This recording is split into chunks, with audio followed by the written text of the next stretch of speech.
ஆவிக்குரியவர்களால் மட்டும்தான் அந்த யுத்தத்தை முதல்ல கண்டுபிடிக்கவே முடியும். நிறைய பேரால் அதை கண்டுபிடிக்க முடியாமல் சாத்தானால் வீழ்ந்து கிடக்கிறார்கள், வெட்டப்பட்டு கிடக்கிறார்கள். சாத்தானால் ஈட்டி பாய்ந்து கிடக்கிறார்கள். அவங்களுக்கு தெரியல நம்ம விழுந்து கிடக்கிறோம். ஆவிக்குரிய வாழ்க்கையில நாம் பரிசுத்தத்தில் விழுந்து கிடக்கிறோம். நான் உடன்படிக்கையில விழுந்து கிடக்கிறேன். உலகம் என்னை சூறையாடி இருக்கிறது.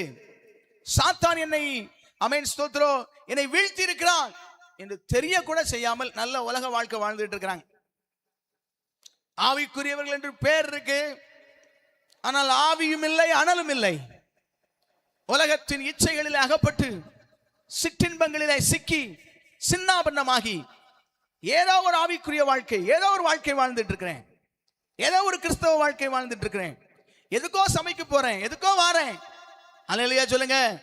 ஏன் சபைக்கு போறேன்? எதுக்கு என்னை கர்த்தர் சபைக்கு என்னை அழைத்தார்? எதுக்கு என்னை ரட்சித்தார்? எதுக்கு என்னை அபிஷேகித்தார்? எந்த ஒரு அர்த்தமும் தெரியாமல் ஆவிக்குரிய சபைக்குள்ள வந்த பிறகும் ஒரு பாரம்பரிய ஆவிக்குரிய வாழ்க்கை வாழ்ந்து கொண்டிருக்கிற அநேகரை பார்க்க முடிகிறது.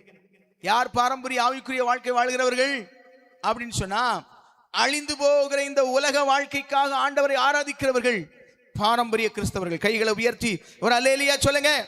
நீங்க ஆவிக்குரியவர்களா இருந்தாலும் சரி, நீங்க ஆவிக்குரிய சபைக்குள்ள வந்திருந்தாலும் சரி, ஆவிக்குரிய சபைக்குள்ள வந்த பிறகும் நீங்கள் இந்த காண்கிற இந்த உலகத்திற்காக கர்த்தரை ஆராதிப்பீர்கள் என்று சொன்னால், இந்த காண்கிற உலகத்தின் மேல நம்பிக்கை வைத்து காணாதவைகளை மறுதலிக்கிறவர்களாக, காணாத அந்த யுத்தத்தை கவனிக்காதவர்களாக, உலக இன்பத்தில் விழுந்து மிதந்து உலகத்தால் கரைபட்டு உலகத்தால் காயப்பட்டு குற்றுயிராக்கப்பட்டு நீங்க கிடக்கிறவர்களா இருந்தால் நீங்கள் தான் பாரம்பரிய ஆவிக்குரிய கிறிஸ்தவர்கள்.